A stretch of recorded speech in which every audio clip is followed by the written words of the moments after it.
Hi, welcome to The Hype Seat. My guest today is the infamous Kyle Lux. He is a fine artist. He is a sports artist in the new studio. I think you're the first Hype Loss client that we're having here in the Hype Seat in the new studio. Thank you. I was holding out for the real deal. Well, listen, I feel like I'm only talking to the best mics. I feel like you and I are not going to get through this without it being like we share such a sense of humor at this point that I feel like there's just going to be a lot of inside jokey storytelling that our audience is just going to have to wear. So you and I have grown pretty close over the last year. I've been building this Hype Loss business, basically running in parallel to working with you as you've been, I wouldn't say building your business, but as we've spent the last year really rounding out your story as an artist and amplifying parts of your story. I think as we go into this podcast episode, what people need to know about you is how wicked smart you are, how insanely talented you are. And we'll talk about all that. But I would encourage anyone listening to this to press pause really quickly, go to kylelux.com, browse his art so you can see what it is that we're talking about as we reference the Coco and all these different pieces as if we're on a first name. We are on a first name basis with her. You are Coco Gauff, but the Jimmy just go and check out his art really quick and then come on back. So this is a long time coming. When we first started working with you, one of my wish list things for your content and selfishly for my own content, because I feel like your story is so interesting, was to do a podcast with you or, record some kind of content where I can actually have a conversation with you. And now here we are nearly a year later. So tell me this, for those that don't know you, give us your background, who you are, what you are. I am a professional fine artist specializing in portraits. So I'm from St. Louis. I grew up in a very sports-heavy city. That's in my blood. And so I gravitate to painting athletes, but also musicians, which also, music stirs up a lot of emotion. So I'm painting that. I'm trying to capture that emotion. But I'm a history enthusiast. So historical figures, some political figures in there, and then cultural icons. So I think James Bond, Jackie Kennedy, Audrey Hepburn, the people that traverse generations that your grandparents tell you about and you grew up. It's like all of that it connects people from all ages. So I like painting anything. I get goosebumps talking about it. Just these subjects that have such a weight to them that bring people together and tell a story. Yeah, that's a good way of putting it. I feel like every piece that you have how many paintings do you have that you are part of your catalog at this point? I should know the answer to this, but I don't. There's easily just 100 on the website. Yeah, right. Hundreds. Yeah. I know most of them. Some of the older pieces, when I was maybe doing more frequency, smaller work, I don't remember every single thing, which is probably a sign of aging.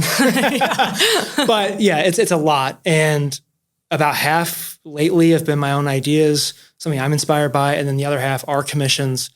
People bring their idea to me, usually within the portrait genre, and I will paint that person or that family. And that's something they can have for generations and pass it down and take a lot of pride in. It's a portrait artist has been around for hundreds, thousands of years. And I take great pride in being that person in this day and age. Yeah, it's a pretty remarkable responsibility. I mean, right? When someone commissions you to paint their family, and I know you tell me what you like painting, and I'm saying this because I want to give you the opportunity. Go ahead. It does boil down to being athletes first and foremost because of the style. A lot of it, I think my paintings look best when I can use the splatter paint, when I can evoke that sense of motion and power, and that just inherently comes with things in motion, like athletes, equestrian work, all of that. I think it is when everything's really clicking. I can tone it down and I can take that out for something like a Jackie Kennedy. It needs to be a little more feminine, a little more polished. And then there are family portraits where there's not a lot of that grit and texture at all. Well, there's a different look to it. Thank you. There's you're different really good at it. Your paintings are both realistic while also being, what's the word, where your spin is still on it. But I think you do a really good job of injecting in creativity. But when there's energy or movement involved, that's where you, I think, really shine. Is that fair? Yeah, I think that is the essence of my style. I used to do watercolor. I fell in love with watercolor. Oh, really? I didn't know that. I held off for a long time because my mom gave me fair warning. She's like, it's really difficult. She wasn't trying to discourage me. Why is it difficult? It dries incredibly fast. Oh. So the opposite of oil paint. There is no way to go back and fix your mistakes and cover your tracks. So imagine watercolor. So if you put the wrong lyric on a... Put a pin in that. We'll talk about that in a second. That never happened. So watercolor, imagine you're painting almost like with sheets of transparent glass, all that layers, and that's what creates the depth and the effects. And it dries so fast. It's like spinning plates. Like you can't let something go undetected because it will dry on you in a way that maybe you're not anticipating, and that effect is going to be there. And the only way to cover up is get thicker and thicker, and that takes away from watercolor. That's the essence of watercolor. So are the artists that are known for watercolor, like is Monet water? No? Really? Well, no. Who's a watercolorist? John Singer Sargent is Never a heard name. of her. Is that why watercolor isn't as prevalent as... That's part of the reason. Interesting. It was kind of looked down upon in the fine art world. And it might still be to a degree. People think the artist needs to be painting in oil and linen and all this bullshit. And like, interesting. Yeah.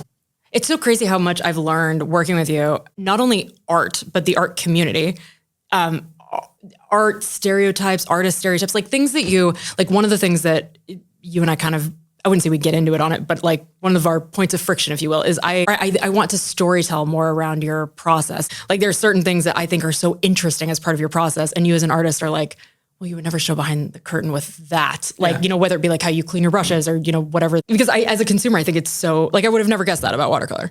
Take me back on track.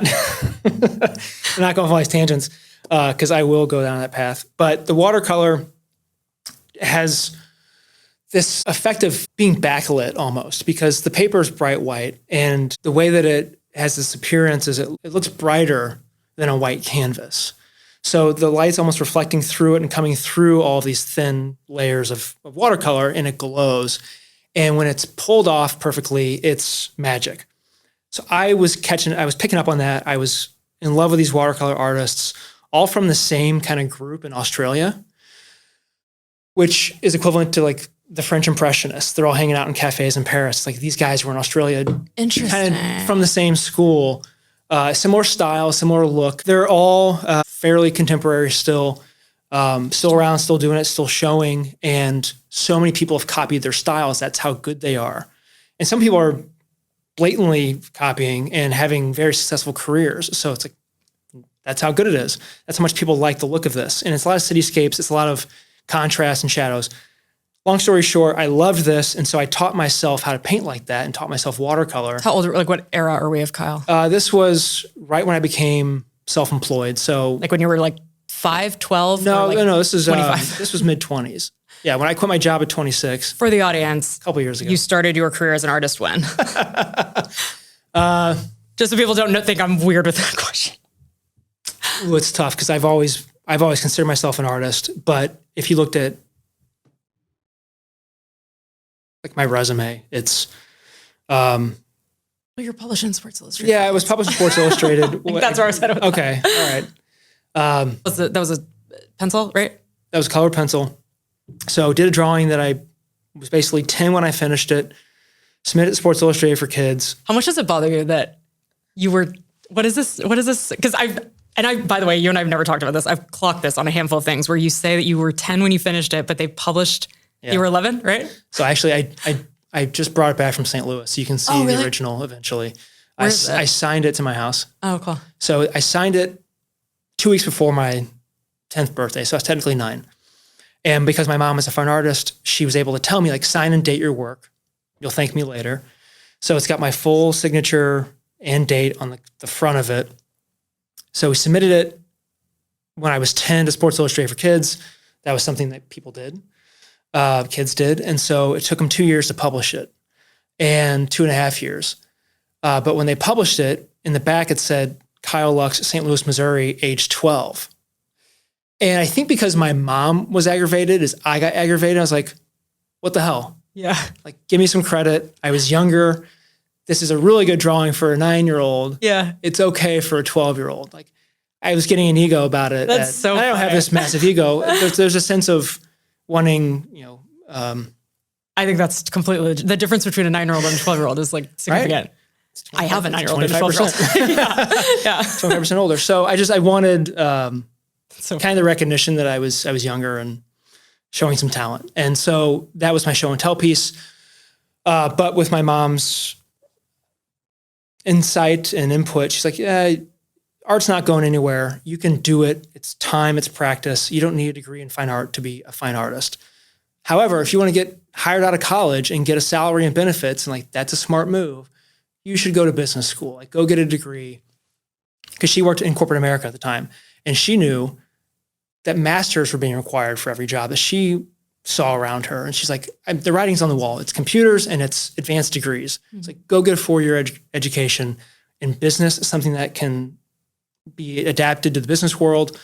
And I actually didn't end up listening to that. I cut this part out of my usual story. What's your degree in? Marketing. But after being overwhelmed by choice as a high school senior, I went to a community college in St. Louis. Oh, I didn't know They paid me to go there. Like it was fine. I got a pretty good education in that 2 years, but I went in as a fine art major. After all of that overwhelm, I was like, I'm going to stick to what I know.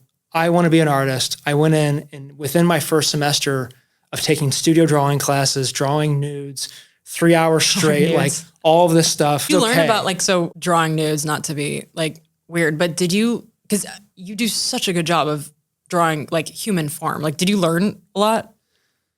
Not from drawing nudes, but so it goes back to a very early.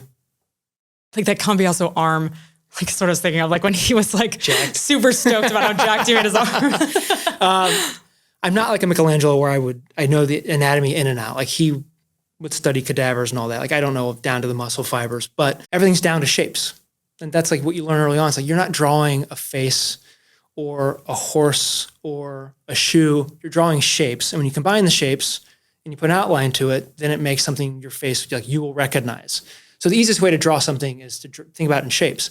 And so after that very first class, a couple classes, like when a bunch of 19-year-olds are in a room and somebody gets naked, everybody snickers. And like even the adults in the class, like it's odd. You're not used to it. And so once you get that out of your system, you're like, I'm just drawing shapes. And then it's no big deal. Were you a standout then? Like was your stuff, because you're in a class obviously with other artists? Think maybe a little bit in the top half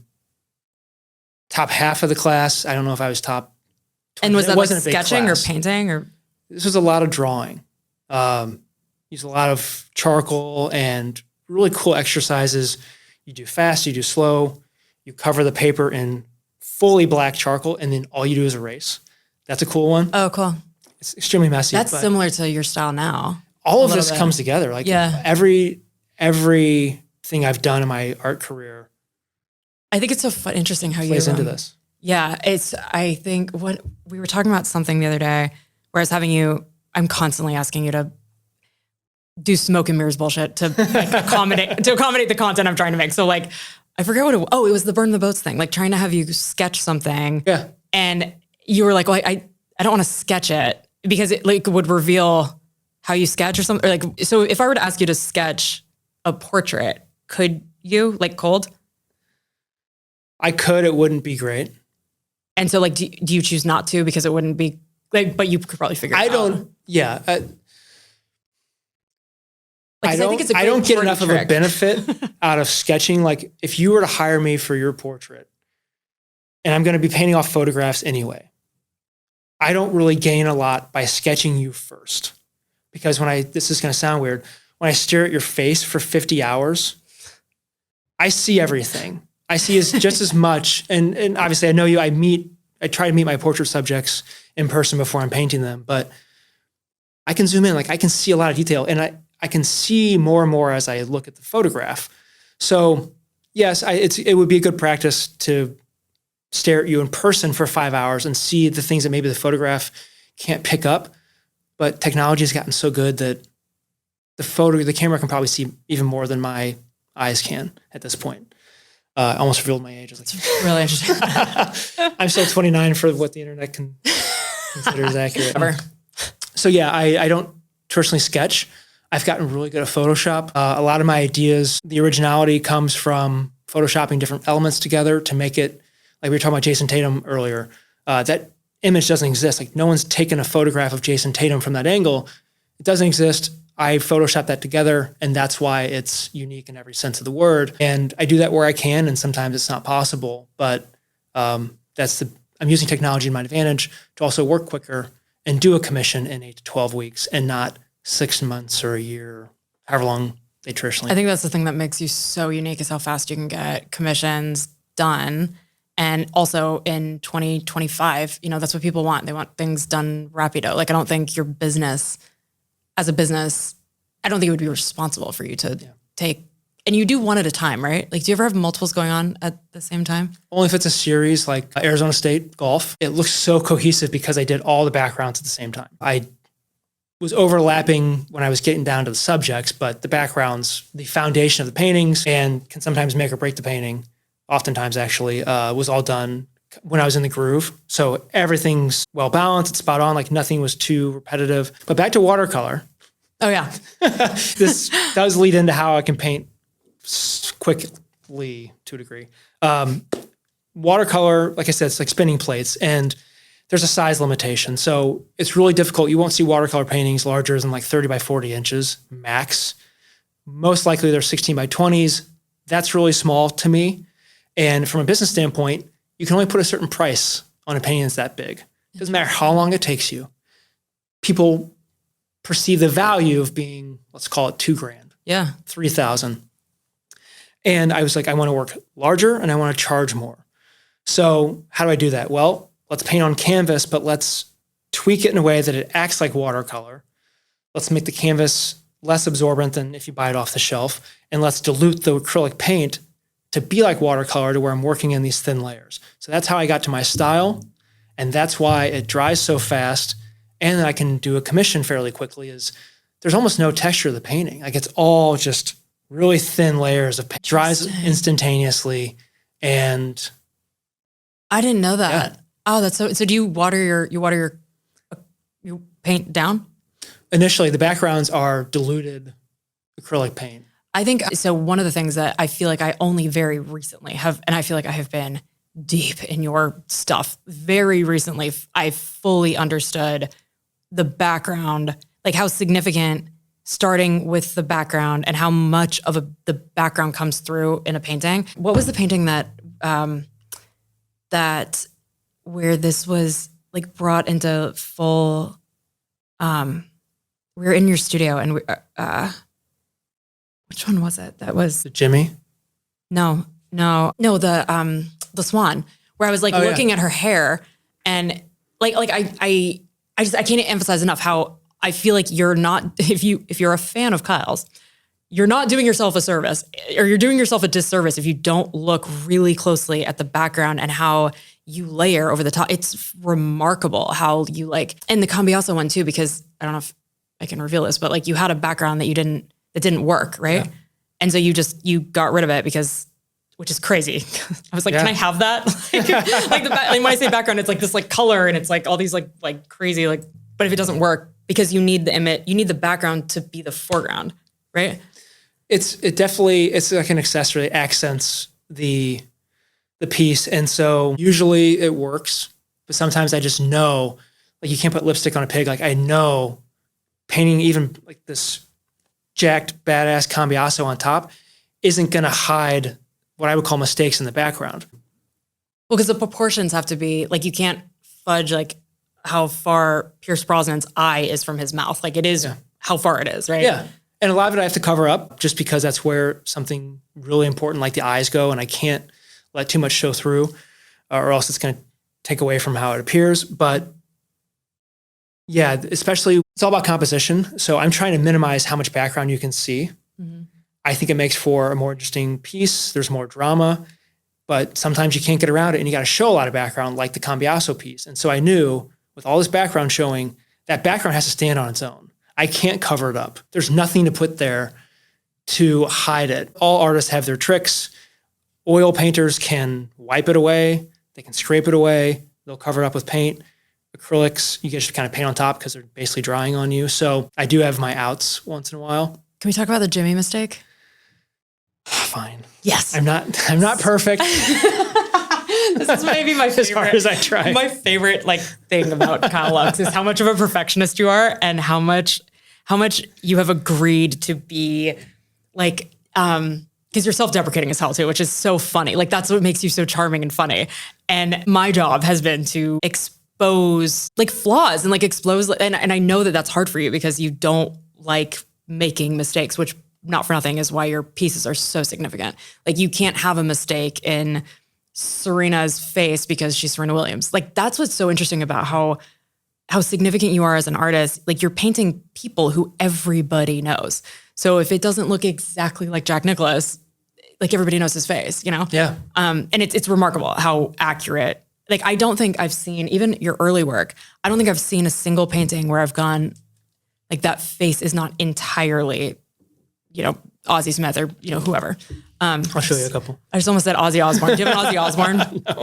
No. We were talking about, by the way, this is what I do. I love doing this to Kyle, where I'm like, you know what you should do? You know what you should paint?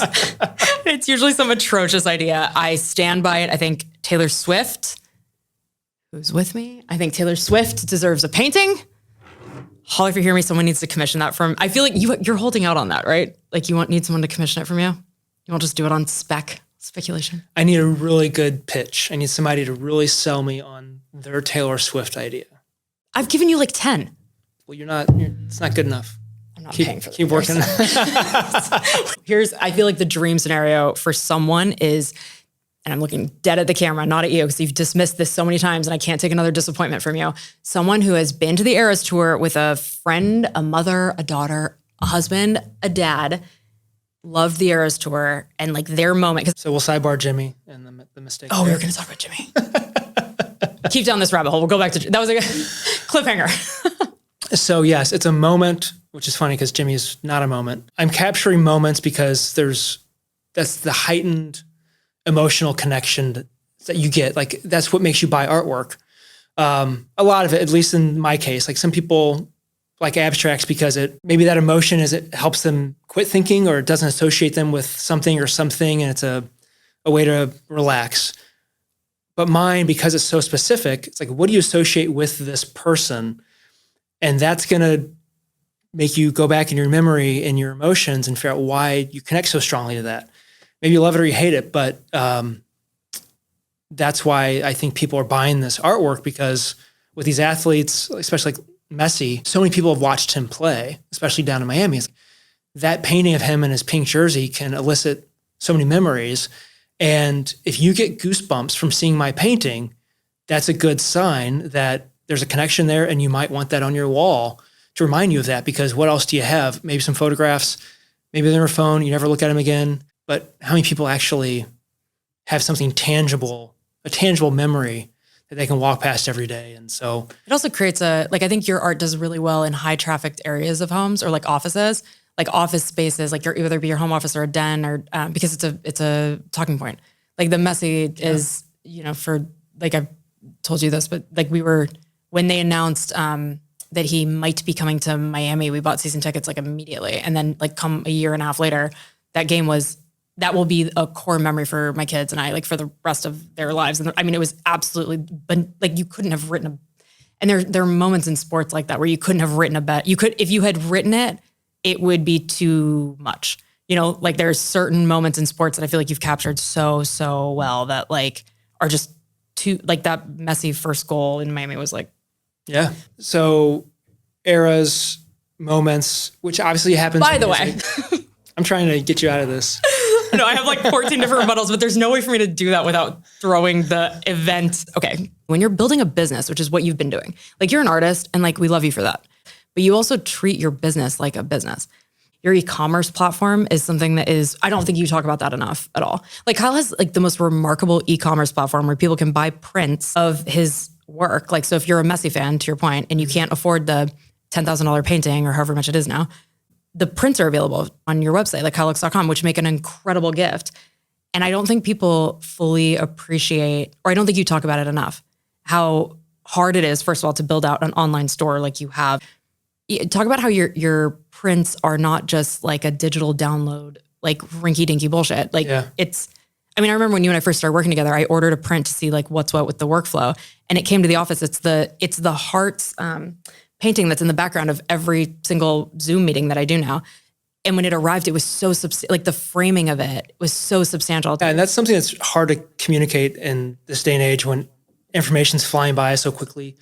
You get 3 seconds to browse an Amazon page before you decide yes or no, I'm buying this product. Like, wait till you get to something that's not Amazon that you're not as familiar with, and it's my website, and trying to communicate that I'm selling the highest quality product, like print. Print is reproduction, giclée is the technical term, that you can get, and it's custom framed. And because it's done, my printer has scale, it's very reasonably priced. But it's not so to clarify, it's not your printer like in your like studio. It's like your printer, meaning the person or the company who prints your. Right. I couldn't offer stretched canvas, framed paper prints, any of that in the sizing without using a professional facility. One of their biggest clients is like the largest art seller in the country of online sales. It's like, I'm in pretty good company. I'm a very small fish compared to this company. But that's great. Like that speaks to the quality of what they're putting out there and what I'm putting my name on, because it's no secret. Like I'm not touching your order. It's going straight from my printer, who I've vetted. I check on every once in a while. I go up there and spot check and quality control. But for the most part, I'm trusting them to put out a great product so that you're getting your money's worth and it'll last for generations. And so it's the best stuff you can buy. And it just, anything you see online, if it's less than $100, it's probably on a cheaper paper that you can tell. Yeah. It doesn't have a texture. You like to joke about the term poster. Like what all of us know of as posters growing up, it's glossy, it's slick, it easily wrinkles, it rolls up in a tube. Like that's not what this is. It's fine art paper. It's got some weight to it. It's light resistant. The inks are pigments. It's like it's technical. Beautiful. It's beautiful. And I think the hurdle is just spreading that word and making people realize the value that they're going to get something that's going to last a lot longer. It's really hard to communicate that digitally. Like in this day and age, like your stuff could be in stores. There are a handful of retail operations that have sold your prints, and your pop-up shops that like USPC. What's USPC? USPA. Polo Association. NPC versus USP. Yeah. Yeah. United States Polo Association, like that collaboration was remarkable. And they put one of your prints on a canvas bag and all of that was beautiful. But I think with your prints in particular and with the art hang that you can order, you really have to see the quality of it to appreciate it.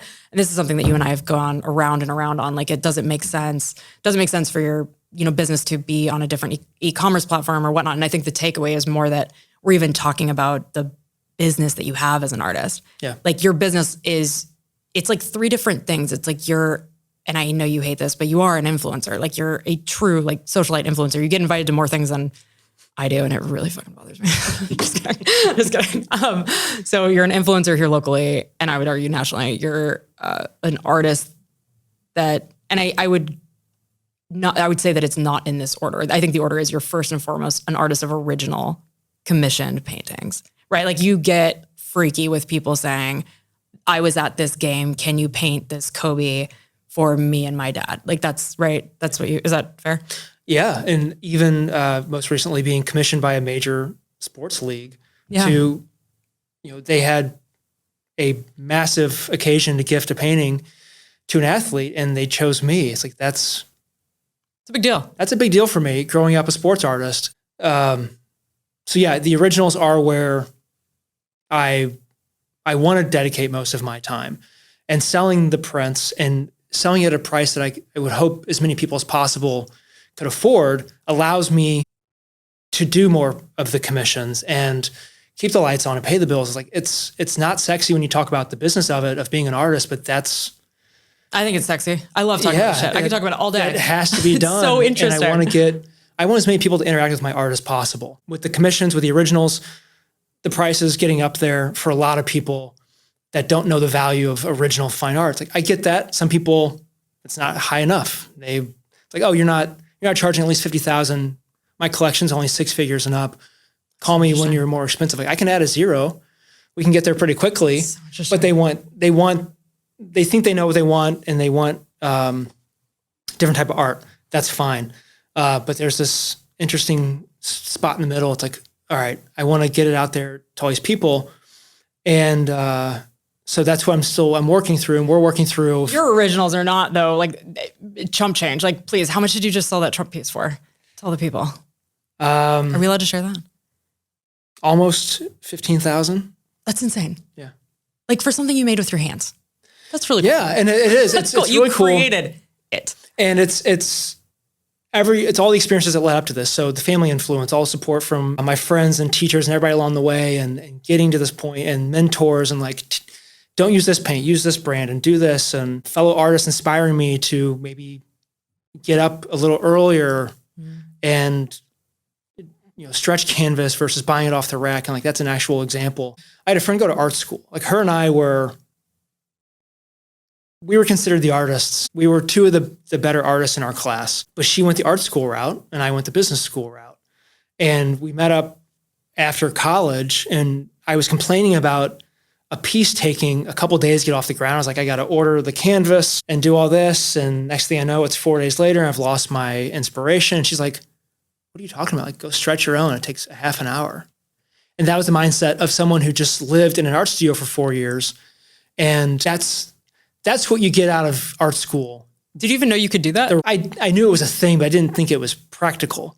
And then, so that changed the whole game. Like, my style is the way it is, partly because I stretch my own canvas and I prime my own canvas.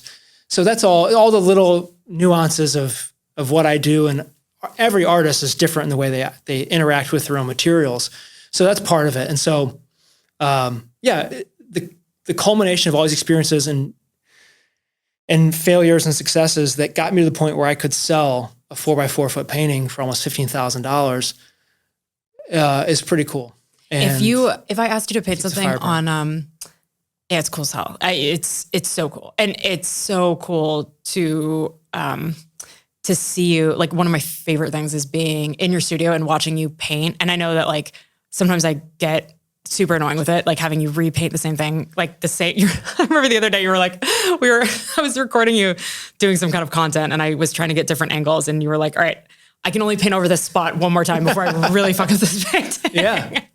But I think it's remarkable how detailed you are with your paintbrush. That is, like, it's mind blowing watching you. And then also how fast you work in, like, the detail sections too. It's like, joke about this a lot, but it is the best party trick I feel like ever. Like, just being able to create something from nothing is just remarkable. Anyway, where was I headed with that? If I were to ask you if I had, like, a dollar store piece of canvas and I asked you to paint, like, a picture of Michael Jordan, could you do it on canvas that you didn't know was your canvas? Oh yeah. I've painted on different canvases. And so I just know that I have to tweak my technique a bit. Like, would you be able to tell how, like if I asked, like, Rafa Nadal to play with a different tennis racket, is it like that where you would have to make adjustments? 100%. And that's a great, I love cooking and sports metaphors to explain my work.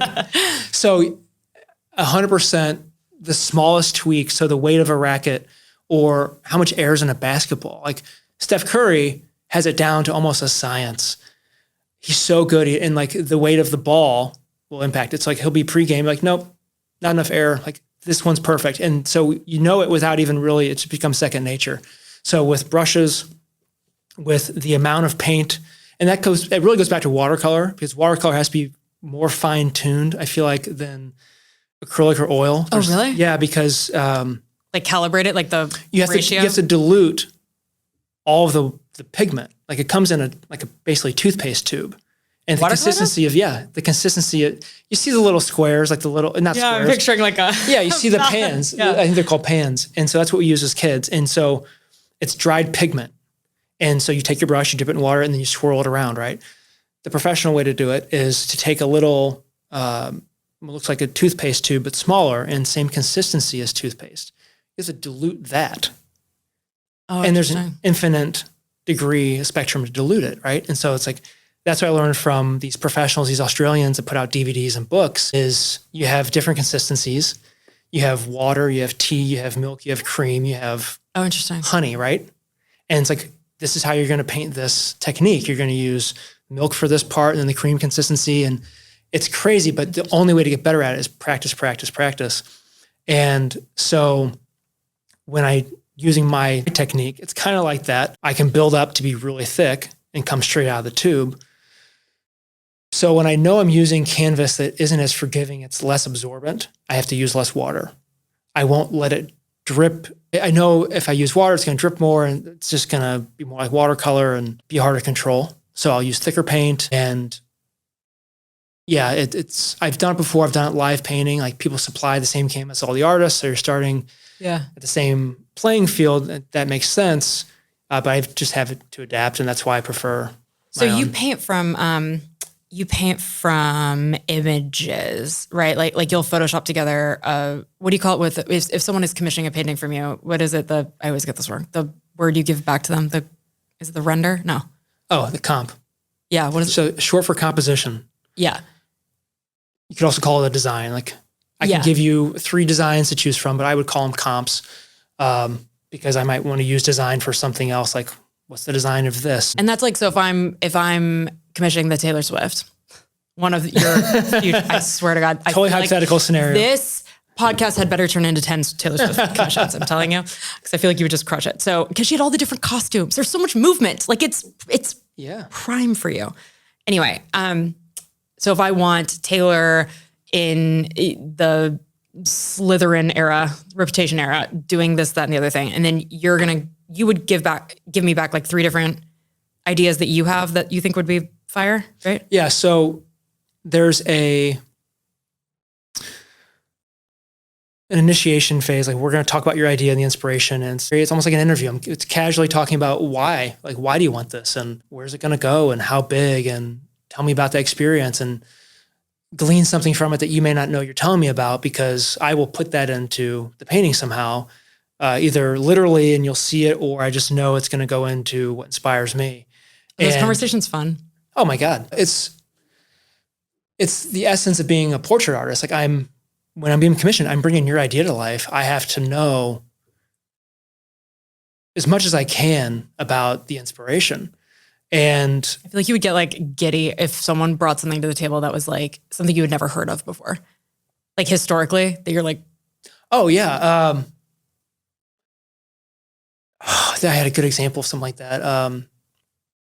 It might have been Roosevelt in the Man in the Arena. I think it was something even more obscure than that. But that's why I like learning about history. It's like, whoa, that person did this, and that's why we have this thing. And I feel like you told me about something recently that was like that. Yeah, like, did you know that? There's so much of that going on in my head. I can't keep it all straight. So I keep notes, and I'd have to look back at it. It might have been with the Kennedys. But either way, I love that process. I love being entrusted to bring that idea to life. And so my objective is to always exceed that mark. Like, you think you're getting this, but I'm going to make it 20% better than what you can possibly imagine. Rick Ross's real name. William Roberts II. Right. Yeah. And so there's obvious creative ideas. Like we talked about that with audio earlier. It's like, yeah, that's the obvious choice. But is it the most creative? No. It's still creative. There's an element to it. It's like, okay, that's kind of creative, but that's like a 1 out of 5 on the spectrum. I think you also know what you're doing like the Coco Gauff painting, right? So I would say very obviously the goal with when you're painting these, very famous people would be for them to buy it from you, ideally, right? Like, would you say that's the goal? That's a goal. It's not the expectation. That's a good way of saying it. Yeah. So with the Coco one, having the, like I feel like from a business perspective, you do such a good job of building elements in that are highly marketable. And I don't think that your creative process, like the integrity of the creativity of it is, like I would say this is maybe 1% of what you're thinking of, but you are thinking it, and I know you are, and it's smart, it's brilliant. Like I remember you learned that the trophy for the U.S. Open, so Coco Gauff wins the U.S. Open, she's holding up a You tell it. It's your story, not mine. Holding like She's the Lombardi holding up trophy. This iconic sterling silver trophy, and a lot of sports have that, and so it becomes a logo. It's all the photographs, it's in all the ceremonies, and through the research, found out that Tiffany makes it. Like, of course, it's like they're the standard for the most precious jewelry and trophies on the market. The Lombardi trophy, also made by Tiffany. So it just makes sense. It's like but I'm not a Tiffany collector. I wouldn't know that by being close to the Tiffany brand, but those are really cool elements from the sports world. Yeah. So that goes into the story. Tiffany's not in the painting. There's no logo or anything on the trophy, but it ties in and helps it be that much more impactful. Because sometimes a lot of times I would say, you have to educate the average person on the idea.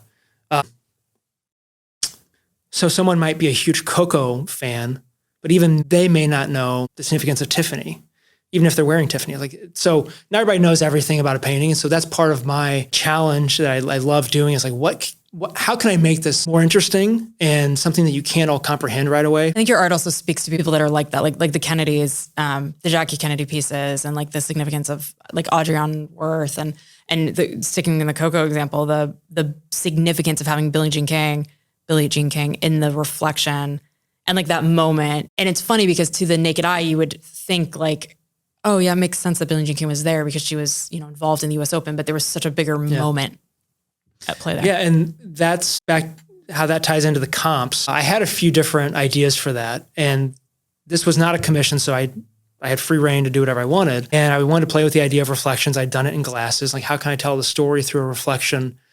She's not wearing sunglasses. So what is it? Okay. It's this gorgeous trophy. And I ended up on the one I did, but yeah, researching Billie Jean King, I'm trying to make it so that the world has never seen it. And I think as artists, I can't speak for everybody, but that's what we're going for. That's original. It's an idea that no one's ever seen. It's unique to us. And so I'm piecing together different parts of this story to make one that's my own and one single rectangle. And so when you commission something, that's why I'm asking about everything that was going on, because you might say, I took this photograph of her, paint this photo, like, okay, there's some background to play with. There's some other elements I can put in a spot varnish. Like I can go beyond your own photo. Or maybe it's a photo you saw someone else take. It's like, okay, that's a good jumping off point. That's a phenomenal angle that you couldn't get because you're in a different section, but she's looking this way and all of that. Like sometimes you can't argue with a phenomenal photograph, but I still want to make it my own, our own, if you're commissioning it. And then you get approval of that comp. And then I go through the process, and then there are a few pleasant surprises, happy accidents, like Bob Ross would say, because it's an art, it's paint, it's fluid, and you can't control the whole thing. So I love the idea of attending an event with someone, and then like your recreation is the vantage point of, like the concert that was the last, like I was talking to someone the other day who like the last concert they went to was like a Justin Timberlake. And I was like, oh my God, you need to reach out to Kyle. Like your ability to paint, it's like so cool that that's what you do. People's most emotional, raw, real memories, sports, entertainment, pop culture, their core memories that a lot of people have with their own family is when you're mutually excited and mutually sharing an interest, which is kind of what you bring to life, like a mutually shared thing. Like for me with my dad, it's like Bruce Springsteen. Like he's like, I brought him up earlier actually, because I was just talking to my dad about it. And like there's so much that like I would think of with like a Bruce Springsteen song that would my dad, right? Going back to your mistake with Jimmy Buffett. See what I did there? I thought you were going to forget. Speaking of musicians. This is so funny. We out of time yet? This is so funny to me because it just doesn't happen and I just feel like it speaks so much to your soul. I think you should have left it because it's how you remembered it. Like, and so give the people the TLDR. Okay. My painting of Jimmy Buffett, we've talked about painting moments, and this was Which is available, by the way. Yeah. Thanks for the plug. This was about painting a kind of a whole personality, like a persona, and not just one moment. Kind of like the Rick Ross. Like it's a persona that's not one moment in time. Also available. So don't buy my Rick Ross. Yeah, you got to fight Holly for him. I need you to stop increasing. Like the better you get, the less I'm able to buy Rick Ross.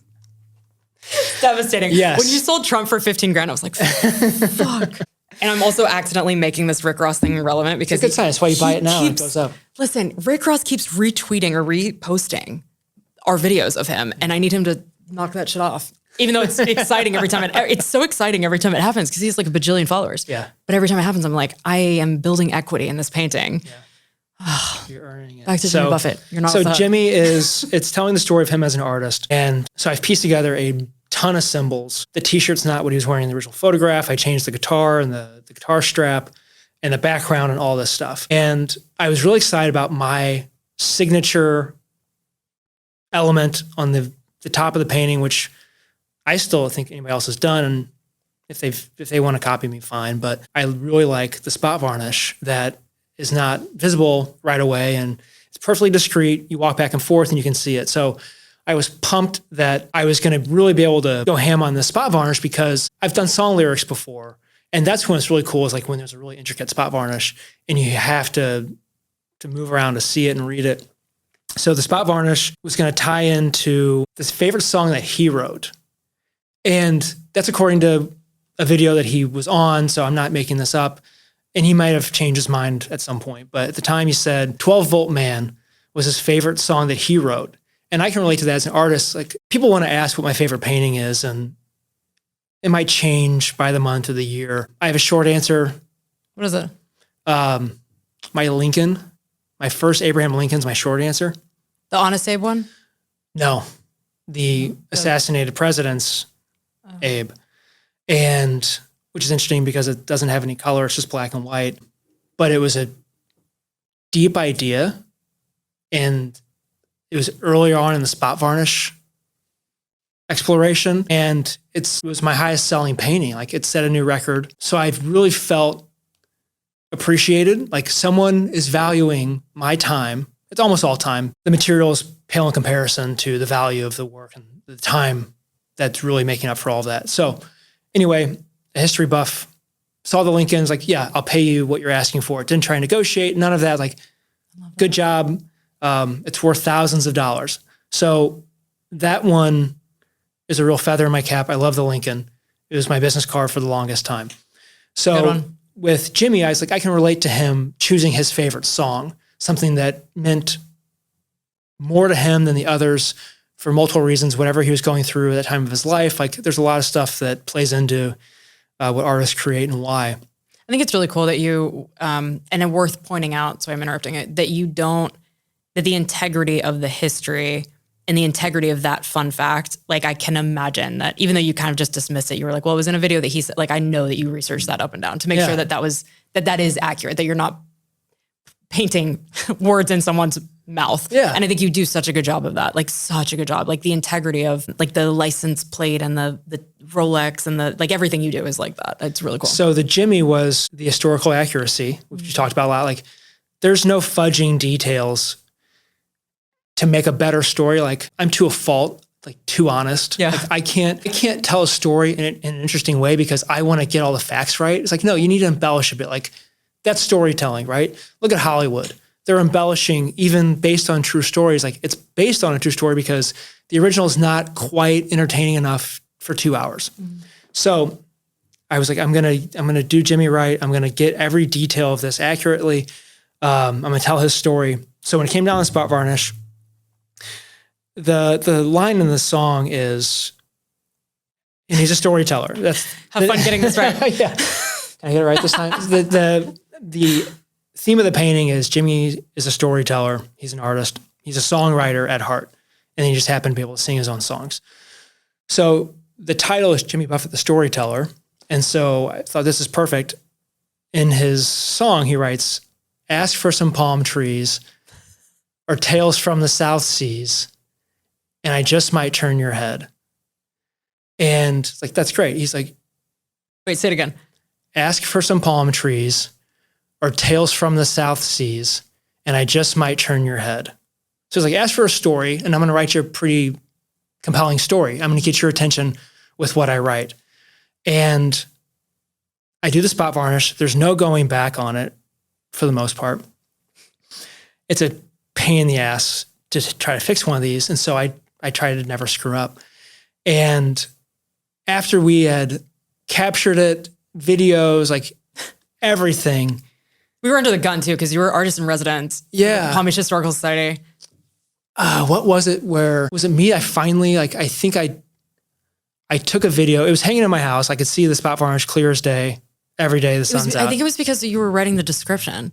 That might have been it. So I had to revisit the song lyrics, writing it down, and it was triple checked for the society. Yeah, I triple checked. I'm like, holy shit, that's not what I put on the spot varnish, and I got one word wrong. So it's ask for some palm trees or tales from the South Seas. I had it as tales of the South Seas because in my head, that sounded better. Yeah.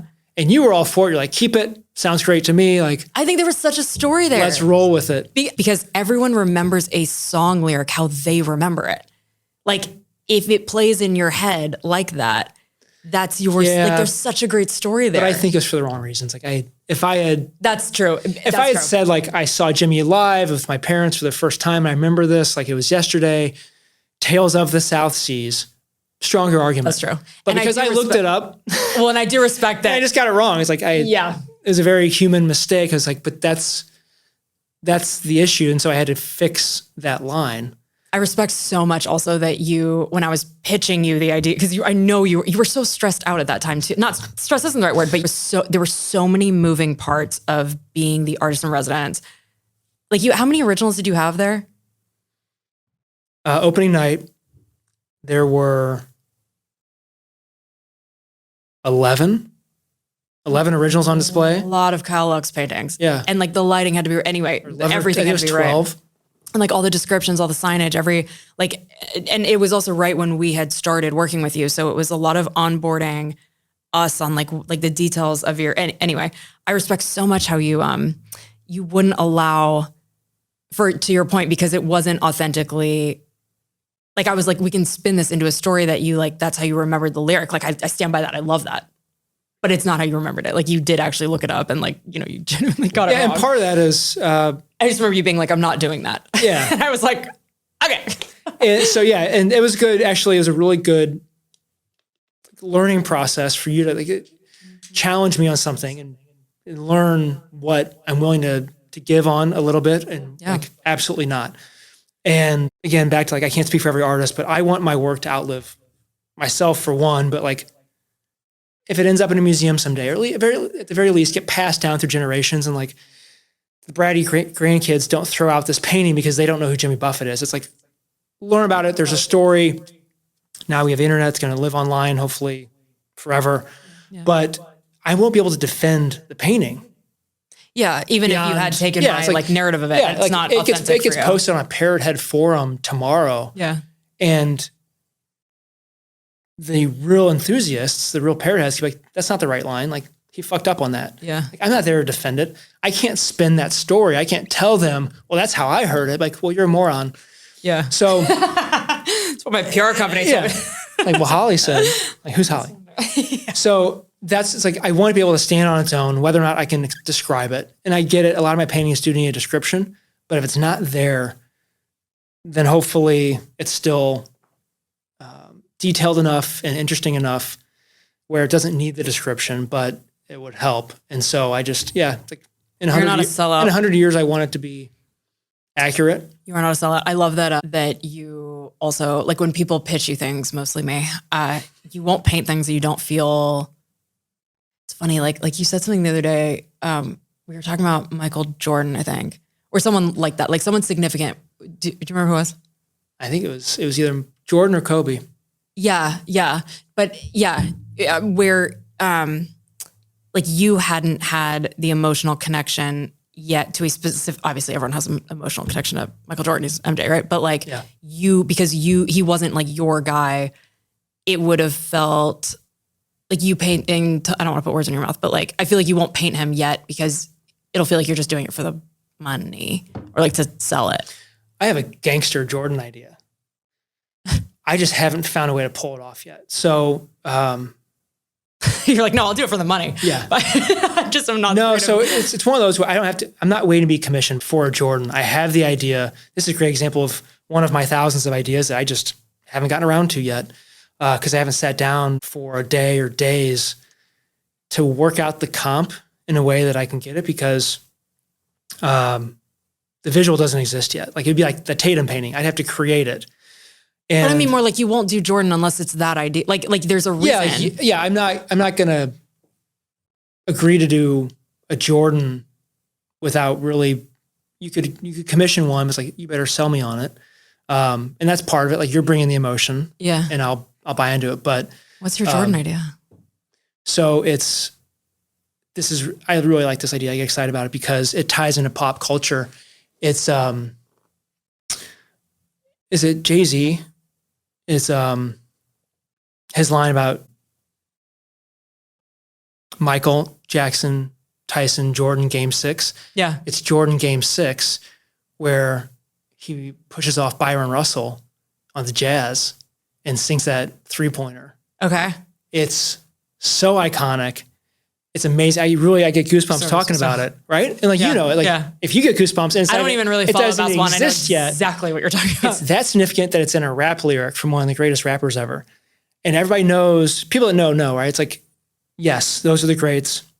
And for him to say Game 6, it's like, okay, Jay-Z gets it. Yeah. I really hope it's Jay-Z. I think it is. Can we look it up really quick though? Because I don't want this to be wrong. Look it up. I don't have my phone on me. We'll take a knee if it's not. Tyson, Jordan, Game 6. I'm 99. No. Oh my God. Wait, wrap it again. It's Michael Jackson, Tyson, Jordan, Game 6. I'm going to get right back in this position. Kanye? I feel like my gut says that it's actually Kanye. But I think it's Jay-Z. And I'm not trying to dance around saying Kanye. I am. Are you kidding me? Hi, PR. I am.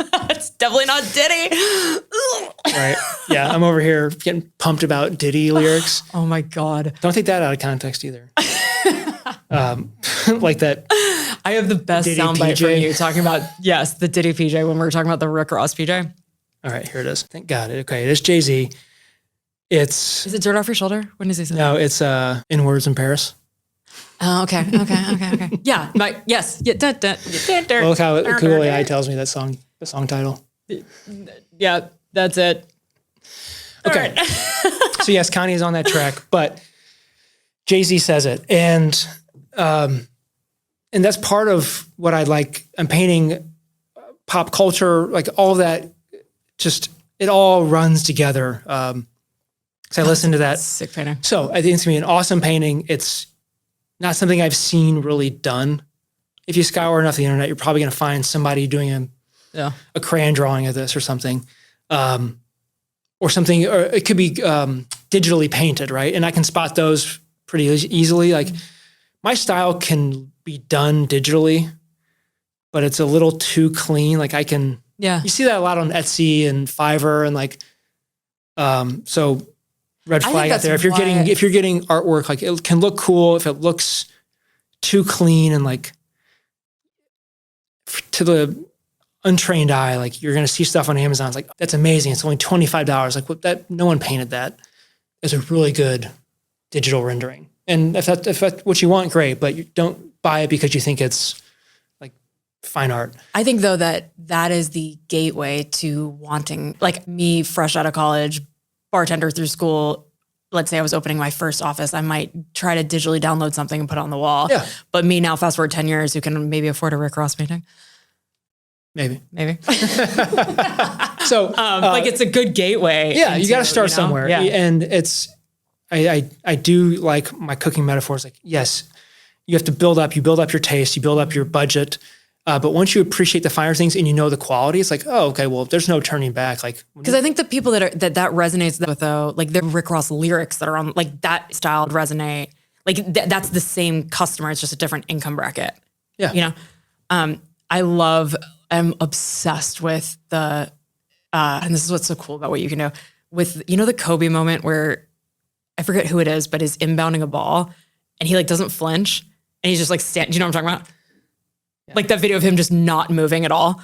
Oh my God, I feel like that needs to be on a painting. Like not even, like just have the ball right in front of his face. He's just staring at it. Yeah. Or have like the motion, like him be completely still and the motion is there on the other side, but he's just like ice in his veins, you know? Add it to the Holly commission list that... Listen, I'm giving the people ideas how I can do all these things. What I think the thing that is hard to communicate in your social media and in all the marketing and advertising is that if you have a moment like that feels really cool to you and you have the budget that you can make that come to life. Like I feel like half the really cool stuff that you paint, like the one that we're not allowed to talk about that I keep having to cut out of videos of can I say the school? Yeah. There's a very cool Notre Dame painting that Kyle was commissioned to do, and we're not allowed to show it anywhere, which is super annoying. But there's so much symbolism and so much history and so much story in this painting. Anyway, I feel like now also as millennials get older and as watching sports like in high def gets, like I mentioned the other day, like a Ronaldo moment in the World Cup would be cool, you know, for someone, or like the Zidane, like him like headbutting, like where were you when Zidane headbutted that guy like in the World Cup, you know? Yeah, and to that point with soccer, it's so huge around the world. I have a collector in Croatia. Oh, really? Yeah, because I didn't realize, like it was summer of 2018 World Cup, and the underdog was Croatia, and they made it pretty far. It's like, wow. So Luka, right? Modric? No. Yeah. What's his name? Mandzukic. Or Mandzukic. But that's who I painted. Like 2 of the 3 paintings were of him. Or all 3. Oh, that's on your website? Not by the same collector. I think one of them is, at least one of them. Oh. So it just goes to show, like, anything can mean something to somebody. Like, but to have that person, like to see from that small country and to have their football team get that far in the World Cup. Yeah, somebody was like, this may not happen again in my lifetime. I see the value in capturing these moments and this particular player holding the flag and representing the country and like all of that. It's like, yeah, for whatever it was, $5,000, like have that on the wall. And I get it. A lot of people don't have that budget, but when you think about it in a way that you're going to have this hopefully beyond your lifetime, starts to really like lessen the impact, like the sticker shock. Yeah. It's kind of the argument of like, you should be sleeping on the most expensive mattress that you possibly afford, because how much of your life do you spend on that mattress? Like, that's a good point. People spend $50,000, $100,000 on cars that they have for 10 years. Like, that's insane. Yeah, that's a good point. But you won't buy a painting for $5,000 that's going to last a lot longer. I get it. It's not apples to apples. There's different utility. Yeah. Your car can get you places really fast and can carry your 4 kids and all this stuff. Your painting can't do that. But the arts is necessary. There's so much benefit to having things you like on your walls. You need to have something, or you're just an animal and living in the most minimalist house ever. So there's a reason why there are interior designers and decorators and artists. It's like, that's what creates a home. So it's nice to have something that you appreciate, and it's not fast fashion. It's not something like, yeah, go spend $100 at Target. There's a time and a place for that if you need to. But just understand that what you're spending $100 on a Target, someone made for $5. Yeah. And it's not that great a quality. You're not going to probably move it with you. Like, great. If it serves a purpose for 5 years, I'm guilty. I have a lot of stuff that I fall into that trap for. And I'm completely biased when I'm saying invest in good quality work. I think it's so interesting how much education goes into that. Like, I was one of those like home goods, browse the canvas, the like mounted canvas, whatever. Yeah. Like I have in my house. And actually, it's funny, after working with you, I've fully taken every single one of them down, because I'm now looking at them like from an education perspective. Like I had no idea how obvious it was, how like cheap this shit is. And like, I don't live in like a mega mansion, but my house is decent. Yeah. And like, I have something on the wall that was like very obviously a $99 home goods print job. Yeah. And I get it. I can't even afford my own work. But I'm one of those, like, I will spend so much of my time on something that I want to be done the way I want it. Like, I've built furniture, I built my own bed. Like, I spent an absorbent amount of time my bed probably cost thousands of dollars of my time, but I could have bought a very good design equivalent for like $1,000. But I look at a bed frame for $1,000, I'm like, that's absurd. I get it. A lot of artwork. Also, it's like if you're gonna spend that money, you want to find something that really speaks to you. And that's not the easiest thing in the world. I think that's the biggest That's a hard, thing. like we're all solopreneurs for the most part, and exposure is the hardest part. It's like, there's that perfect piece out there for something you can afford by an artist that lives down the street, but you just don't know who they are. You can't find them. We're getting better with technology, but it's a long way to go. And so it's much easier to go to Home Goods. I think one thing that working with you has really like, and it's funny when I talk about the art that I have on my own walls at home, like that is, it being like cheap or, whatever. It's not like, it's from an education perspective. It's not that, it's more like I just didn't think that it was an option to go and buy real original art. Like I would have never, like I didn't come from a household that had art, and I've never been exposed to people. Well, actually, I mean, I saw a lot of high-end real estate, but like I didn't even think of it as like an option. And what's interesting is our area has so many, not even our area, like just working with you has exposed me to so many opportunities to buy art. There's so many art shows and like so many community opportunities to see people's art and to buy people's art. And I think it's one of those things that the community, if you're not an art person or an arts person, you kind of gloss over it. Like if you're not into like car races, you might completely mute NASCAR, Formula One. But if you're into it, it's like that's all you see on, the lead up to Formula One. Like this, and I'm saying that because this past year I was super dialed into Formula One stuff because of you. And my guy Max Verstappen, who I'm obsessed with. But previously it was like, oh, that's a cool event to go to at the Hard Rock. And also like Formula One reminds me of growing up. But like I just muted it, And I think anyone in any community, like there's so much, if you go to Artie Gras and you like browse around, there's so much art that you can buy for inexpensive, and support an artist. But more importantly, like zhuzh your house up a little bit. Yeah. Some original art. And get the story like anything I can't touch on enough is that's a lot of the connection to it. So you might get something that looks just like the piece in Home Goods. I'll say it's an abstract or non-objective. It's colors. There's no object. There's no subject. That's what all mine are. And it's like some kind of like gold foil thing. Like I feel like the Home Goods always gets me with the gold foil. Like the stupid gold. It's funny because you just painted this Rick Ross ancillary piece for me that has actual like rose gold. And I'm like, oh, that's an original. So there's an artist. And there's an artist that probably paints like what you have, but for a little bit more money, you can meet the person who's doing it and get the background. What's their inspiration? What's their education? Where do they live? Where do they hang out? Like, how did they do this? How long did it take? Those are common questions, especially how long does something take? And so when you have it on your wall and you're seeing it every day or whenever it is, like that's all part of it, whether it's conscious or subconscious, it's gonna make you feel better.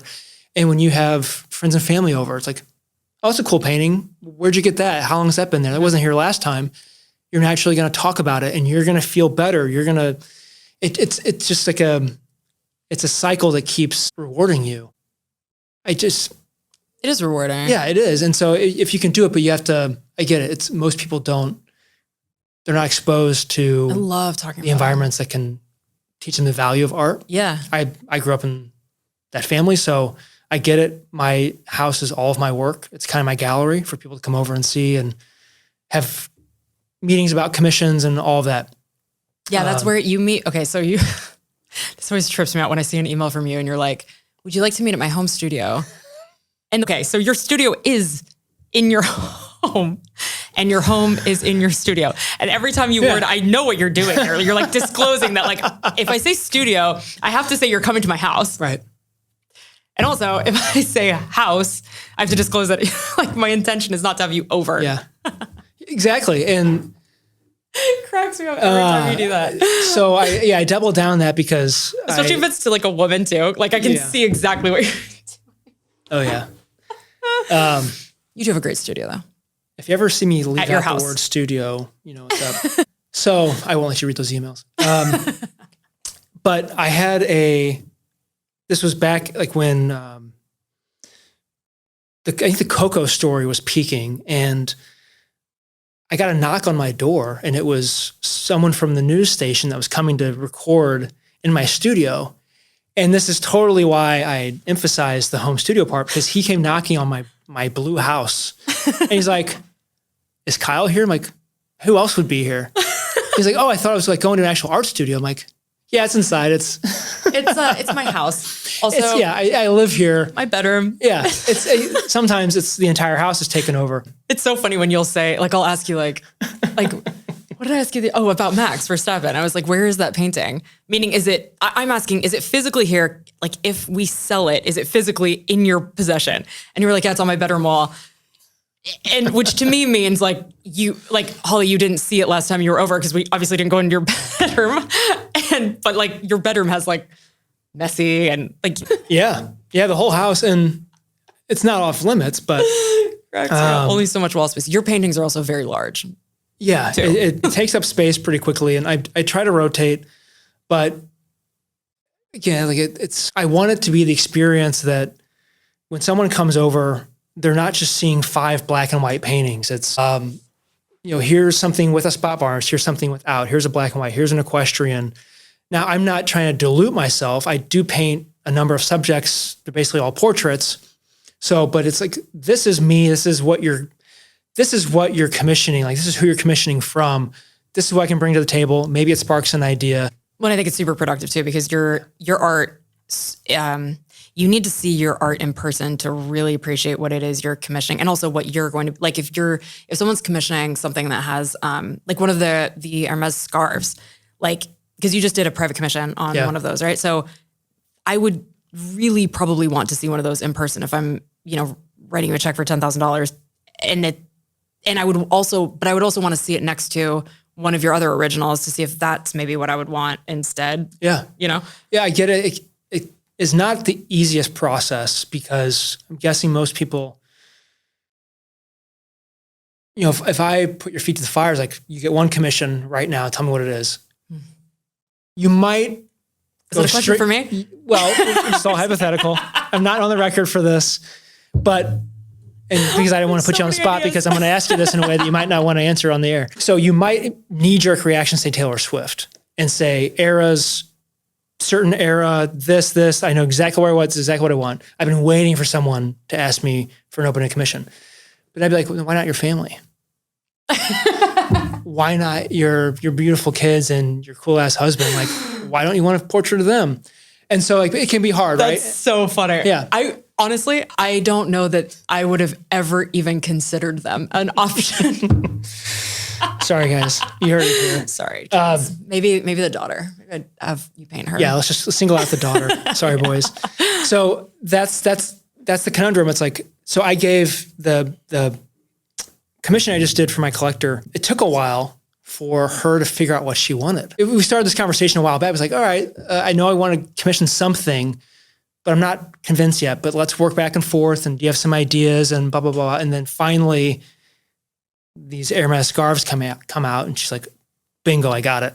So those are so cool. So it does help to see it, but there's an educational part to it. I have to talk about the size and the depth, and do you frame it? Do you not frame it? Where does it hang?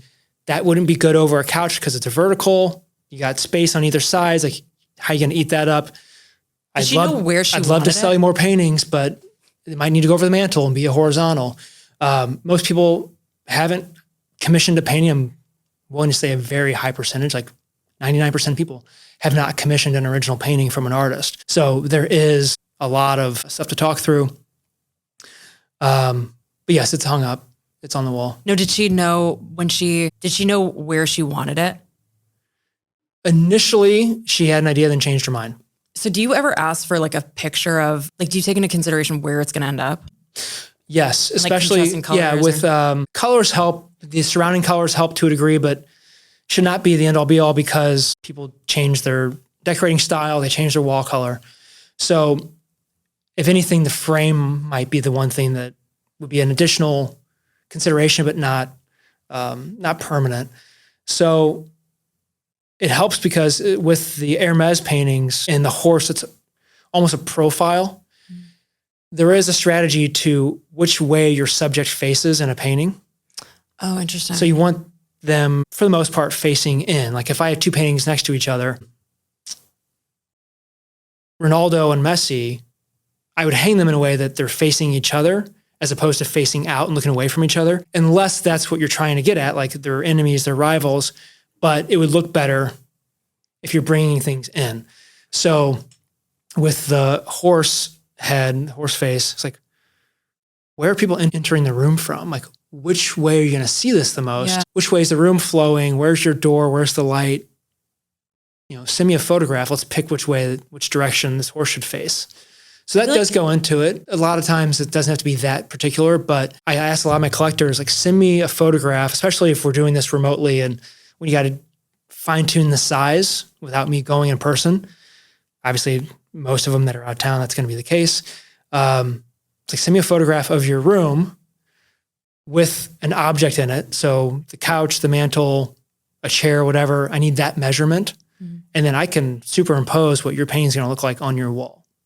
Takes out a lot of the guesswork, which I think for most people good at that. Helps because a lot of people are visual learners and you want to take as much sting out of the process, the uncertainty out of the process as possible. I think that's one of the things that makes you really valuable as an artist is the like you're really, really good at the tech, like the superimposing a painting onto a wall. So someone is like 100% dialed in and clear. Like you can do that very quickly. And I think that's really cool too. And like changing a color of something, like you're really good at dialing things in. One thing I've noticed is your paintings, a lot of them go, I don't even know if you've noticed this or if you know this, a lot of your paintings face this way. And so is that because you are left-handed? Like if you're drawing detail going this versus like having the face go to the left, like the way Wainwright is pitching. Yeah. So facing to the right. Yeah. Where and like on the polo painting, the viewer's right. The horses are at attention this way. And I know that's from Tara's photograph, which they're already looking that way, but that's a good example. Like, yeah. Have you noticed that? I think that's coincidence. Like your jumper is this way, right? Yes. I didn't take that photograph. I could mirror it and the composition would be just as impactful. Oh, that one? Yeah. Like, is that from? My friend Nicole took the jumper photo. Oh, got it. And so I could flip it and it would like Jimmy, be just as impactful. Marino. They're all that way. Biggie, Lil Wayne.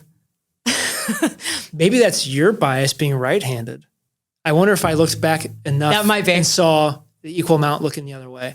I also like when I build your marketing stuff, I like having them look that way because the text aligns. Like if you have, like it's really convenient how Coco is that way. Everybody is this way. And so the way or maybe I'm picking and choosing. Coco's going left. No. She's facing the left. Her head's here. Trophy's here. You're right. So she's looking to your left. Oh, you're right. Wainwright's looking to your right. Is she really? Yeah, she is. Yeah. But now I'm curious. I wonder if that's your bias because that is a thing with people when they walk into a room. Lefties go a certain way, righties tend to go a certain way. And I don't think about that. I think it's coincidence. There might be a subconscious bias, but I think a lot of it, because I'm using a collection of photographs, that's just the way. Or do you gravitate toward those photos? Because they're I might. Great question. There's a thing in music that I've learned. I've taken photographs at concerts and the position of the microphone is a thing. Oh, interesting. So you might see more photographs of a musician from a certain angle than others because the photographer is trying to keep the microphone from blocking the musician's face. Oh, that's interesting. Yeah. So they might be facing the crowd more this way or more this way. Yeah. But if the guitar's over here, it's like all that. Oh, yeah. So that goes into it. So yeah, I don't know. Maybe photographers have their own bias too. With your quarterbacks, most are right-handed. Pitchers are right-handed. Like you're not seeing as much if you're catching them from the other side. Yeah, it's interesting. Like how much of a thing being lefty righty. Like loved the video of you and Sarah LaPierre when you were on her podcast and you were like almost like bumping into each other because she's a righty, right? Or are you both lefties? No, you're both lefties, right? You're both lefties, and so you're both like. Is she a righty? Oh, I should know that. Love her. I'm leaning towards that she's right-handed. Anyway. Because she dispels this whole lefty artist thing. Like, oh, really? People are like, of course you're an artist, you're left-handed. It's like, well, The majority of the population is still right-handed, and the majority of artists are still right-handed. Are they? Are they? Yeah. Oh, interesting. But it's one of those, it's like, just because it gets more attention than it deserves, that artists are right brain, left-handed, and therefore they're better. It's like a pattern you want to see. Yeah. Like an confirmation bias or. Yeah. That's funny. I always think it's interesting how there's so many, like when you sign your name, the way it's convenient for how you shoot content. Like when you sign your name, like your hand is very much out of the way. Like it's great. It's convenient. Yeah. Really convenient. Hitting those angles. Yeah. I feel like there's 1,000 going hard in the paint. I feel like there's 1,000 questions that I want to ask you that we haven't hit. And I kind of want to leave this open for like a part 2. Like I want to do maybe a like Q&A. I think like there's so many questions that people have asked me about you and about like working with an artist in general over the last year. Because we're pretty vocal about working with you. I feel like you're really one of like maybe 4 or 5 clients at Hype Boss where I am very vocal about the fact that we work together out of respect also for like a lot of our clients don't want their project to be revealed or reveal that there's like a puppet master in the background helping them with, whatever. And I feel like with you, it's also been impossible to hide us because we are at so many of your events. We're getting so much content. This season, dude, so it is, what is it, May 2025 right now? This past season, you were everywhere. Like, and not by our doing, like you were everywhere. I feel like Palm Beach like flipped a switch and was like, Kyle's the guy. And the way that you showed up and showed out, and it was so remarkable to see our community just rally behind art and you as an artist. And like you have fans everywhere. I feel like everywhere I go, people are like, so Kyle Lux, tell me more. Is he the real deal? Is he like that in person? When people ask me, is he like that in person? I'm like, as opposed to, yes, oh my God, I get asked that all the time. Because people love a narrative that you're, not you, people love a difficult artist, like prima donna vibe. Okay, so they see likable smile Kyle, and they want me to be an asshole? Yeah, or they want more, like about you. And it's almost like kind of baiting me into giving them more. Like, is he like that in real life? Like, is he, as smiley and nice and charming? He's weird. And then I tell them that you're a dick. And I just shatter all hopes and dreams of. Yeah. I'm even acting right now. I'm putting it on for the podcast. Really, just that Kyle Lux is a real asshole. Really is. I think that you and I have had so many situations where there could have been a lot of friction, like given like how, as an artist, given how particular you are with, as you should be, with your marketing and with the creative. I'll never forget this. When you and I first started working together, you were like one of our very first clients. And when we were creating some marketing material around the artist in residence thing, the artist in residence, full stop, like that was such a big deal.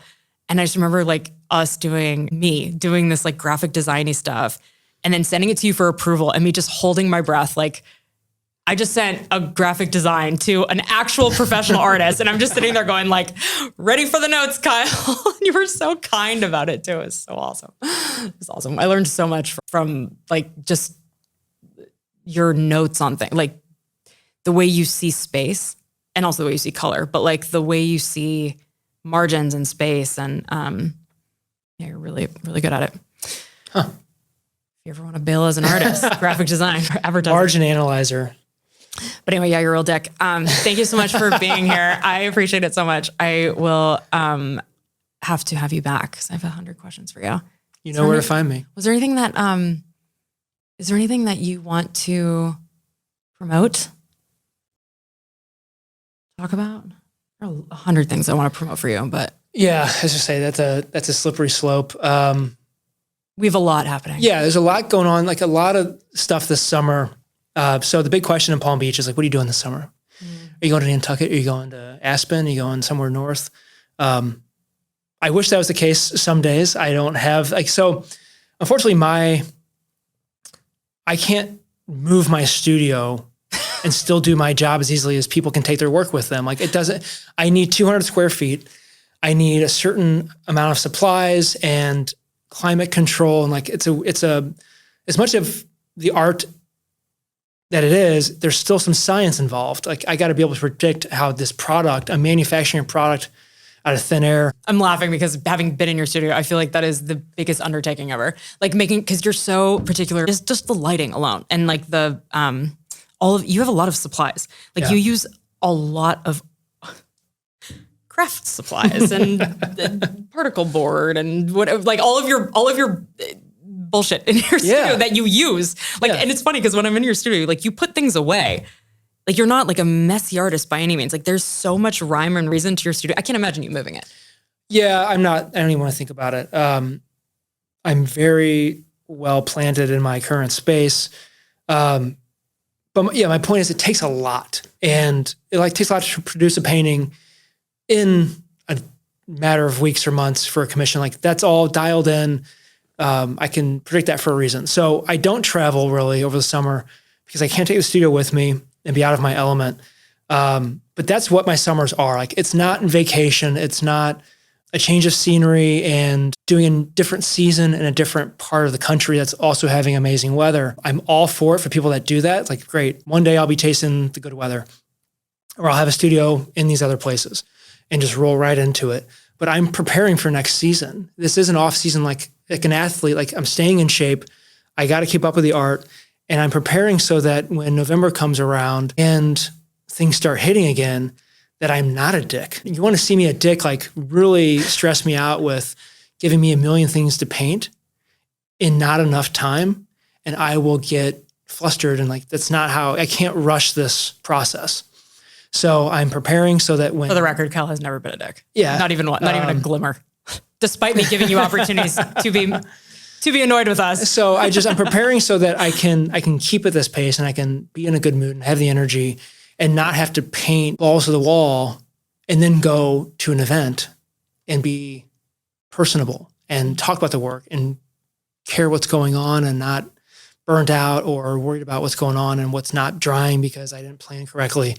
So yeah, that's what's coming up. There's some big irons in the fire that we'll talk about in the next one if we can. And if not, then we'll do a part 3 and kick off next season. But yeah, it's really exciting to see